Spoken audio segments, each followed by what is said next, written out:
Negotiable instrument એક્ટની કલમ 138 મુજબના કેસમાં સજા પામેલ આરોપી ભરત ધામેલિયાને ભાવનગર ખાતેથી પકડી પાડતી સુરત શહેર ક્રાઇમ બ્રાન્ચ નામદાર સુરતના ચોથા એડિશનલ સિવિલ જજ અને જ્યુડિશિયલ મેજિસ્ટ્રેટ સાહેબની કોર્ટના ક્રિમિનલ કેસ 10916/2022 મુજબનો કેસ ચાલી જતા આરોપી ભરતભાઈ ધીરજભાઈ ધામેલિયા રહેવાસી ઘર નંબર 6 મહાગૌતમેશ્વર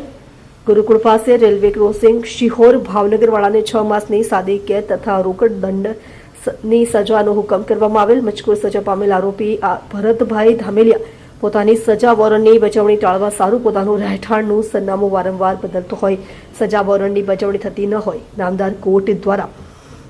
મજકૂર આરોપી ભરતભાઈ ધામેલિયાની સજા વોરંટની બજવણી થવા સારું સજા વોરંટને સુરત શહેર ક્રાઇમ બ્રાન્ચ તરફ મોકલી આપવામાં આવેલ. ઉપરોક્ત સજા વોરંટની સત્વરે બજવણી થાય તે સારું. સુરત શહેર ક્રાઇમ બ્રાન્ચના ઉપરી અધિકારીશ્રીઓની સૂચના અને માર્ગદર્શન હેઠળ સદર સજા વોરંટની બજવણી માટે મોબાઈલ ચોરી સ્ક્વોડ પોલીસ સબ ઇન્સ્પેક્ટરશ્રીને સોંપવામાં આવતા તેમની ટીમ દ્વારા હ્યુમન સોર્સિસ અને ટેકનિકલ વર્કઆઉટ કરી મજકૂર આરોપીને Bhavnagar Kaliyabid society ocean park ખાતેથી પકડી પાડી સજા વોરંટની બજવણી માટે લાજપુર મધ્યસ્થ જેલ સુરત ખાતે મોકલી આપવા તજવીજ કરવામાં આવેલ છે. મજકૂર આરોપીની પ્રાથમિક પૂછપરછ કરતા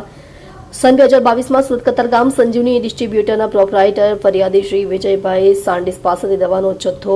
બંધ સ્ટોક ચેક મારફતે ખરીદ કરેલ અને ચેક બાઉન્સ થતા નામદાર કોર્ટમાં નેગોશિયેબલ ઇન્સ્ટ્રુમેન્ટ એક્ટની કલમ 138 મુજબનો કેસ